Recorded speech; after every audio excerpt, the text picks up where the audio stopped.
Hello, good afternoon, everyone. I'm very happy to be joining you this afternoon for this presentation as we sought a partnership because we believe it is important for us to put persons in a better position to respond if they are confronted by a fire. So the presentation this afternoon will look at some of the challenges that are faced and how we can overcome these challenges. We can ask questions as we go along, or we can save those questions till the end of the presentation. We'll try our best to see how best we can answer these questions. So I will start with the presentation now. One thing that we want to do is to say what is fire safety as we start the presentation. So fire safety involves a set of measures that are geared towards reducing or eliminating the negative impact of a fire. So in essence, fire safety is anything that we put in, a measure that we put in place that will reduce the fallout from a fire. Fire safety measures help us to prevent the occurrence of a fire, reduce the likelihood of the loss of life or injure the person in the event of a fire, reduce the level of damage to property should a fire occur. So these are some of the reasons why we want to put fire safety in place so we can prevent these things from happening. Fire or combustion is really a chemical reaction or a series of reactions which light and heat is given off. In order for you to have a fire, three things must be present in their correct proportion. They are heat, fuel, and oxygen. When we are trying to put a fire out, we can do it by one of three ways: smothering, cooling, or starving, or you can do a combination of these ways. When you're smother, you're trying to remove the air.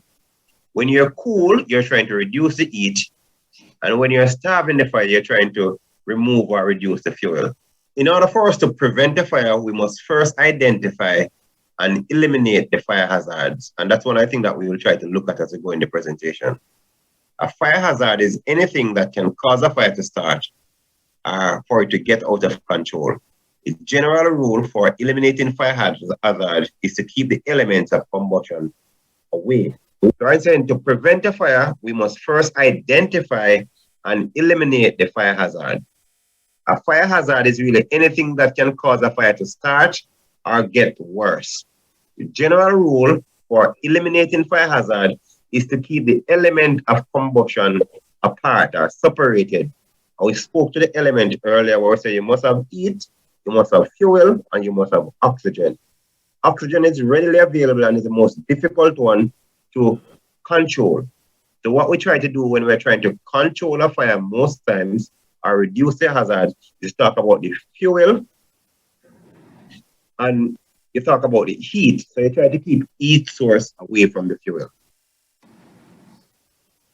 Now, common fire hazards inside the home: improper use of electrical cords and appliances. So we buy some extension cords that are not designed to carry a certain load, like the microwave and the kettle.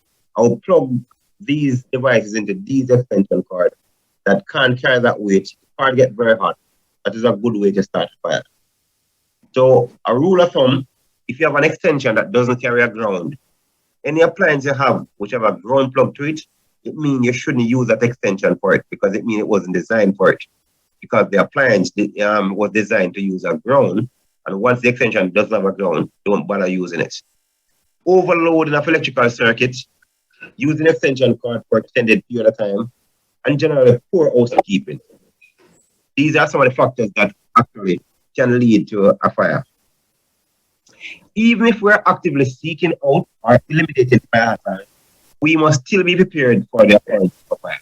Preparation involves the installation and maintenance of equipment to detect the presence of fire, raise an alarm, and to make occupants aware that the premises is being threatened by a fire.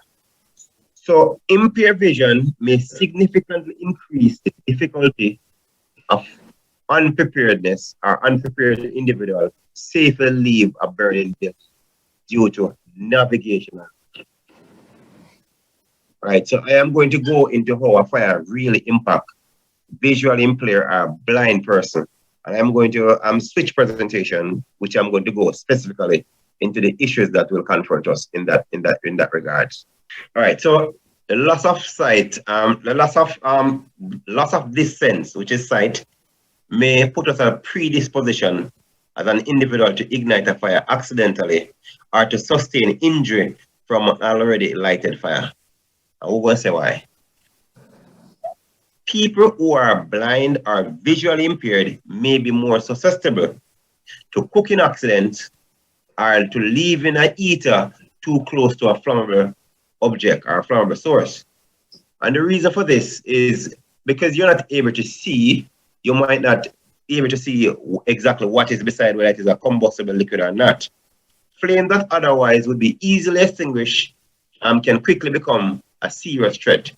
So what we're saying, the persons who are able to see will be able to see how the fire is moving and be able to put that fire out easily.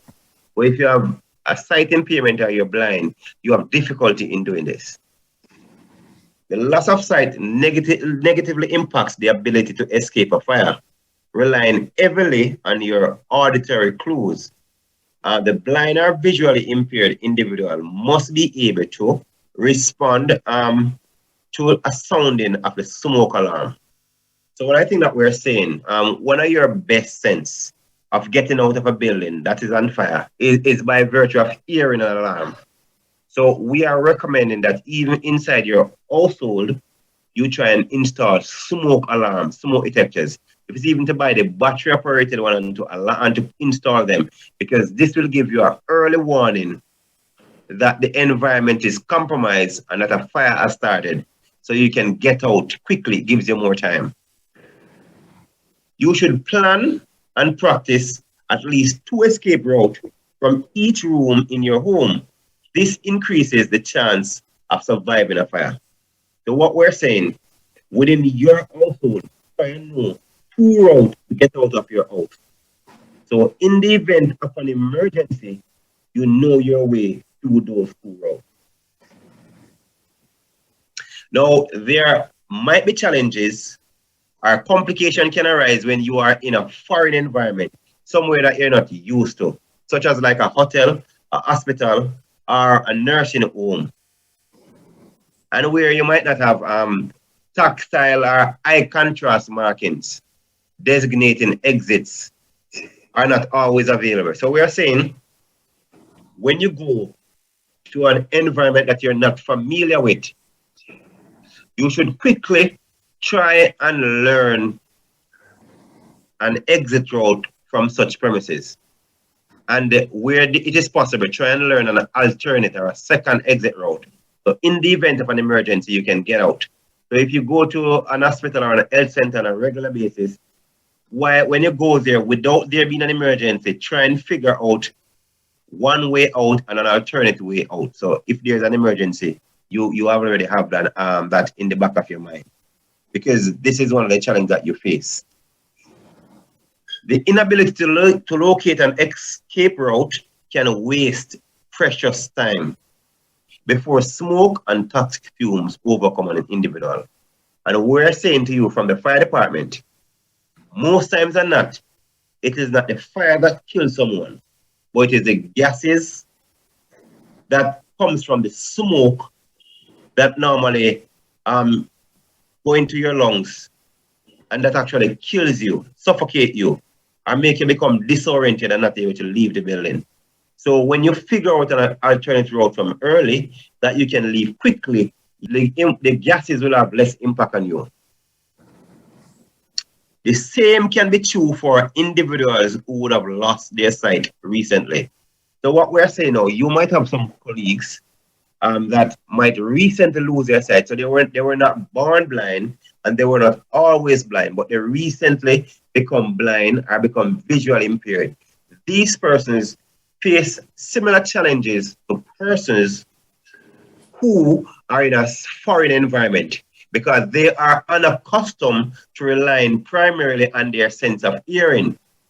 These individuals have not yet perfected the ability to process the auditory clues as quickly as you would have.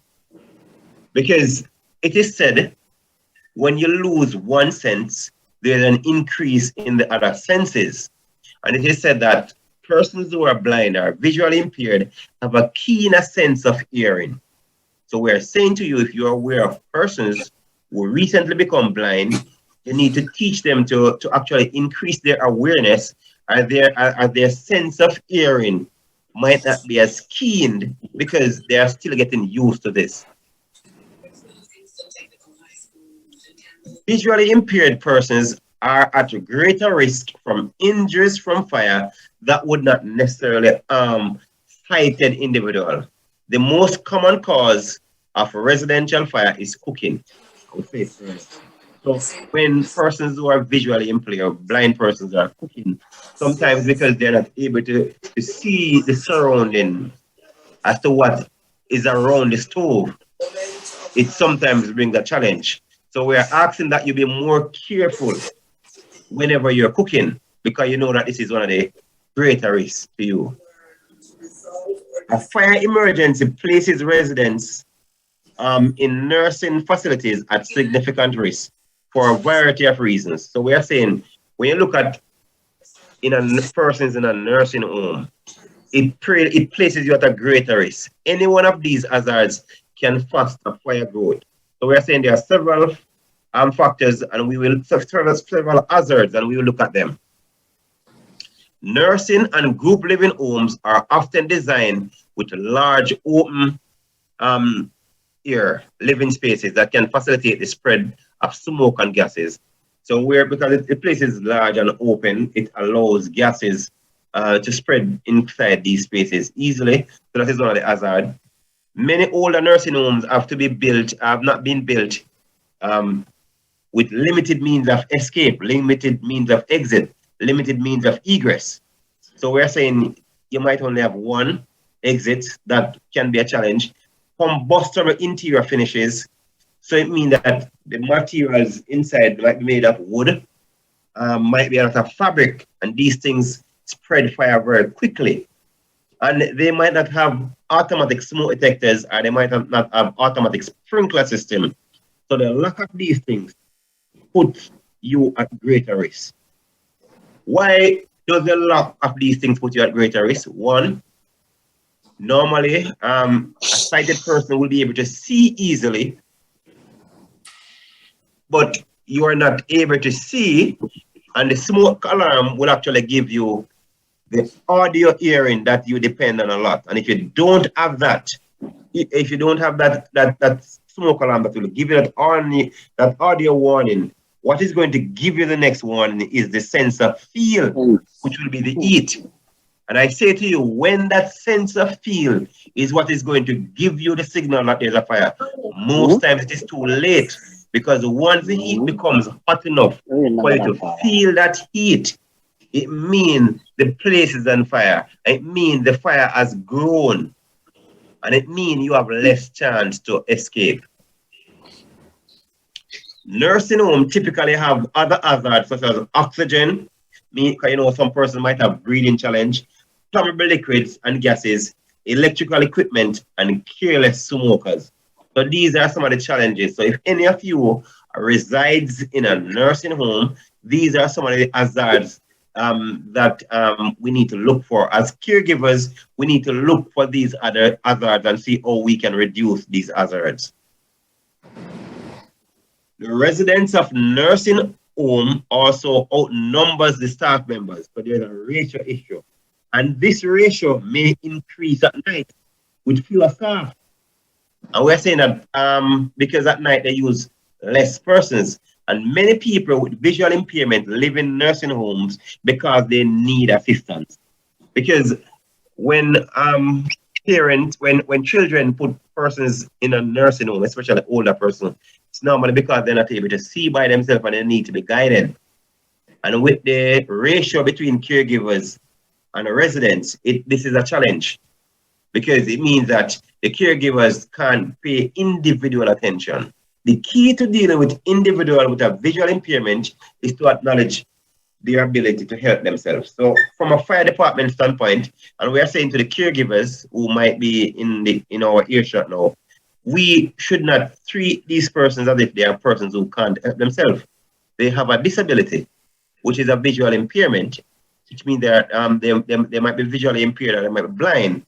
And what I think we are saying, we must acknowledge that they can help themselves. And what we try to do is to educate them as to how best they can help themselves. That is part of what we are doing now as the Jamaica Fire Brigade. So we are making this presentation to you to see how we can help you, how we can assist you to help yourself. We are willing to make this presentation to caregivers. We are willing to provide training for caregivers as to how they can better look out for persons who have a visual impairment or for persons who are blind. And we are open to it. And if you have a group in a home and you want us to make a presentation to that group in the home, we are willing to do that. If you want us to organize a training of safety monitors within the home, as to how they can better plan and prepare for an evacuation exercise, we are willing to do that. Because the Jamaica Fire Brigade wants to help persons with disability in general, but now we are speaking to persons who have visual disability to help themselves. Now, we from the Fire Brigade want to guide you to recognize your limitation without drawing undue attention to you as the impaired individual. So we acknowledge that yes, you have a disability. So what we want to do is now provide some guidance. But the first thing we want you to do is to acknowledge that yes, I have this disability and I need some assistance, and we're willing to provide that assistance. But we don't want to draw any unnecessary attention. We just know it is that because some of us who might be fully sighted, like myself, might have cognitive disability and might need help in other areas. So disability is just a part of life, and that's how we should treat it. Important. So when I think that we want to say that is important to you, and this is what I think that we want you to focus on, get them out safely. Get out safely. So we are saying an evacuation drill is one of the most important things to persons who are blind or who are visually impaired. The importance of exit drill cannot be overemphasized to assist a blind or visually impaired individual in recognizing their physical limitations. So that means once you recognize that, we're saying one of the first things we want you to do is to practice how to get out of your environment. So if it's your house, you need to practice how to get out safely, and we are saying you should all try to have at least 2 ways of getting out. And if it is a nursing home that you reside, you should also practice at least 2 ways to get out. And if you're caregivers, we're saying you should help them to practice this when there's no fire. So in the event that there's a fire, they'll know what to do. If the individual lives on an upper floor in a building, say it's an upstairs building, and requires other special assistance, it is important for the fire brigade to be involved in some of these drills so that we can actually guide you as to how to get them from that floor safely. So one I think that we want to look at is also to help develop emergency evacuation plan. And yes, I would have gotten that plan, Mr. McLean. So the thing about it now, what we want to do is to say whether or not the person needs assistance and what kind of assistance is needed. That's what we're saying for the caregivers. And for the person with a disability, you need to know what kind of assistance you need so you can tell your caregiver or your safety monitor the kind of assistance you need. So pre-arrangement can be made for you to get the assistance that is required. And the fire department is willing to assist in organizing and coordinating this evacuation drill so that we can actually put this thing in practice. Blind or visually impaired individuals have an unrealistic view of the capability of the fire department. Like, the fire department can't be everywhere. The fire department can't do everything. The fire department don't have all the resources. So it is a pre-planning stage that we becomes important. We become important where we plan and we empower you to be able to assist yourself so you can actually get out in the event of the emergency. There might be unforeseen obstacles or barriers to executing the rescue. These should be identified and addressed before the drill So what I'm saying, when we come in the environment, in your environment, we conduct that inspection, we conduct that assessment, and we look to see what kind of unforeseen circumstances might arise during an evacuation exercise. I will try to put measures in place to educate or edify you how to treat and get around these unforeseen circumstances or barriers which will actually prohibit you getting out safely. Now, one I think that I want to say and emphasize, away from the evacuation drill, the use of a smoke alarm must be strongly advocated. We from the Jamaica Fire Brigade want to advocate for the use of smoke alarms even in your private residence. And the reason the smoke alarm can act as your eyes in the event of a fire. Why am I saying that? Smoke alarms are designed to detect a change in the protected environment and to give off an audio warning that there's a fire. So, smoke alarm detects, so it even picks up a fire most times quicker than the naked eye because it is always looking, it is always sniffing for that fire. So it is actually giving you something that you don't have, which is a sight, because it is looking for you. What it is looking for is a fire. And once the fire occurs in the protected environment, the smoke alarm will pick it up. It will give off that audio warning. So you will be notified early so you can make your escape before the fire gets too big, before the fire gets too large, before there's too much smoke in the protected environment. So this is one technology Jamaica Fire Brigade is promoting, and I would love for this institute to promote this among members. So we want you to also help us to encourage your members to try and install smoke alarm within your dwelling houses, to encourage the caregivers and the family of these individuals to invest in smoke alarms, because these are very important. The importance of early recognition of fire cannot be stressed enough. In population where physical limitation may increase the time needed to exit a burning building safely.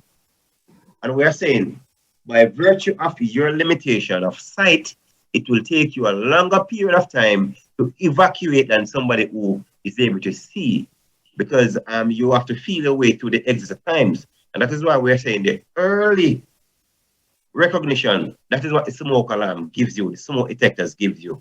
It gives you that. So we're saying it's a worthwhile investment. Some things I want you to consider.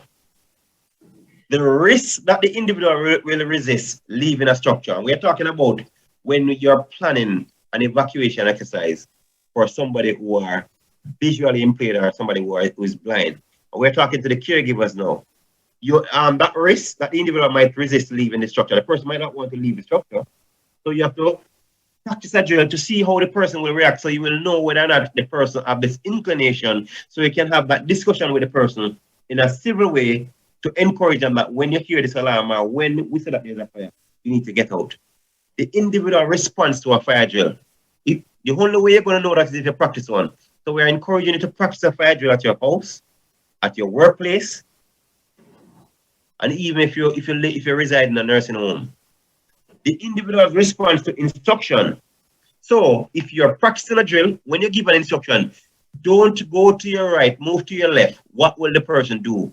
So in that practice, in that evacuation exercise, you will see how the person will react. So you'll put a plan in place for that particular individual.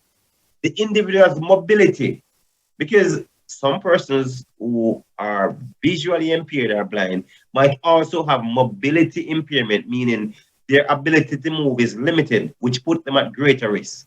And once the person has mobility impairment, you need to decide what kind of resources is necessary to overcome them. So will a wheelchair help?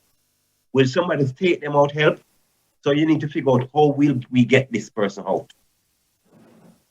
And the person must know about that plan.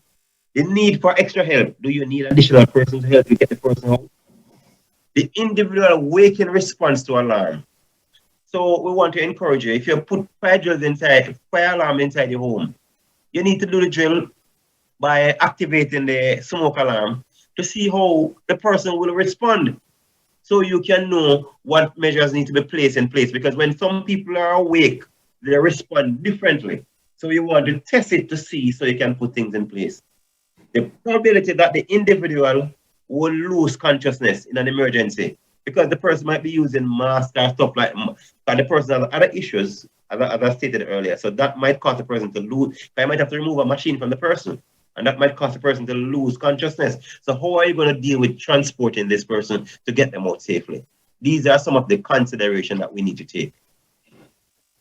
Recommendation: provide exit sign set to flash less than 5 hertz when a fire alarm sounds. Connect these signs to the emergency power system. So it means if you lose electricity, the sign will still work. Provide audible fire or smoke alarm that exceed the average ambient sound level by a minimum of 15 decibels. So these are some recommendations that we are making that will make the environment safer for persons to be aware that a fire is in the environment and how to get out safely. These alarms should exceed a noise of 30 seconds or less by a minimum of 5 decibels.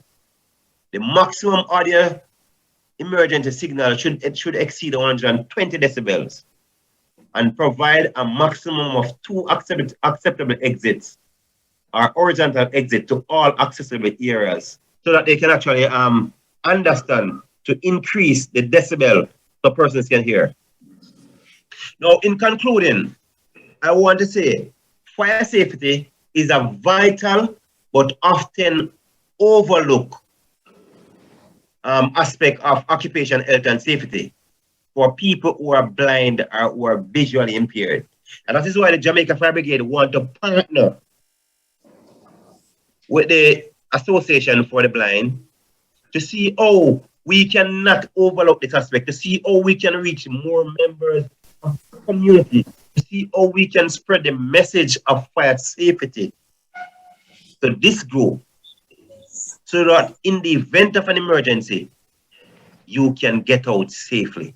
Now, in terms of what I think that I would recommend though, is you need to do to know when you get out, where is a safe place for you to stay. So because when I think about an evacuation drill, you need to have a place of assembly. And the place of assembly is supposed to be safe from the house, from the building where you can stay until help get there. And the thing about the fire department, when you get on an incident scene, if the distance is not too far, then it will not waste time. But the firefighters will get there, and the first thing for us is rescue, to basically evacuate persons and to ensure that they are safe. Because for us, life safety is primary, and then property conservation is secondary. So the first thing that the fire brigade is concerned about is safety of life. But this group is so important to me. I didn't just call and ask someone else to do the presentation. I came myself because I want to show my commitment. I want to show the Jamaica Fire Brigade commitment to assisting this group to be better prepared so that they can get out safely. Because my tagline is get out safely. That's what I'm working with. And whatever I can do to support the idea, I want to support it. They can email us, they can call us, but I'd rather they contact my department so we can make the arrangement. Because while we don't typically inspect private residential buildings, we'll make an exception for this group because of our interest in this group. And if that request is made, we will facilitate it, we'll have a look, we'll make the recommendation, and we will see how best we can even help to implement some of the recommendation. We'll give advice as to how best, and we'll try to see how we can help the individual to organize a fire drill within this hole, and we try to see how we can even educate other members of the household as to how to provide assistance to the person who is visually challenged. I'm gonna say it, but I'm gonna also ensure that Mr. McLean have the email address so it can be circulated through the group. But I'll give it now anyway, but I'll provide it with Mr. McLean so he can circulate it via the group. And if this session is recorded as I was told, that it is being recorded, and you want to put it up in your group so persons can listen to it whenever they like, I have no issue because we're trying to reach as much of your members as we can. So the email address would be O as in officer, I as in, C as in cat, OIC, F as in fire, P as in prevention, OICFP dot J as in Jamaica, F as in fire brigade, sorry, F as in fire, B as in brigade.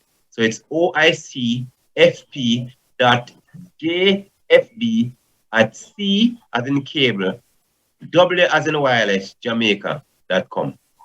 OICFP dot JFB at CWJamaica.com. If you didn't get it, not a problem. Mr. McLean will have it and he can actually circulate it. However, the blind or visually impaired individual can overcome the challenges. So I'm going to go over this slide again. Fire safety is a vital but often overlooked compartment of health and safety for people who are blind or who are visually impaired. The inability to see creates greater risk and subsequent challenge in preventing fires, injuries. However, the blind or the visually impaired person can overcome this challenge. So I am here to tell you, while we acknowledge that it is a challenge, the Jamaica Fire Brigade is willing to work with you to overcome this challenge so that you can be better prepared. So in the event of an emergency, you can get out safely. Now, two things I want you to walk away from this presentation with. Practice a fire drill inside your house. And we are working to make sure we have the Get Them Out Safely pamphlet with the fire drill plan in a format that it can be used by you. And then two, where possible, install smoke detectors, even if it is a battery operated type. Smoke detectors is like your eyes. It looks for fire, and once there's a fire, it will make an alarm, and it will give you the time to get out safely. This has been my presentation on fire safety within the home.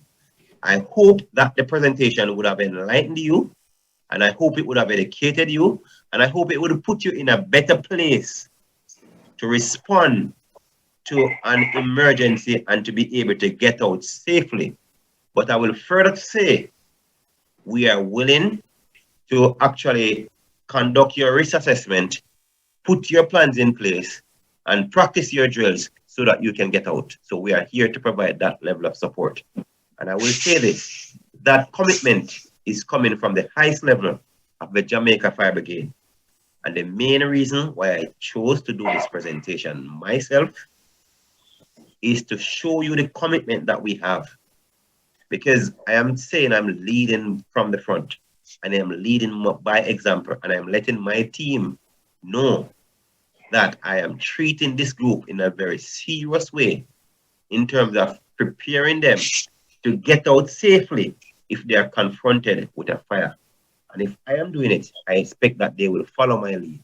So I am leading from the front so that my lead can be followed. So we can work right across the length and breadth of Jamaica to better prepare persons who are visually impaired or persons who are blind to get out safely when confronted with a fire. Thank you very much for having me. It was a pleasure being here, and I am here at your service to assist in better preparing you to get out safely when confronted with a fire situation. Ladies and gentlemen, thank you very much.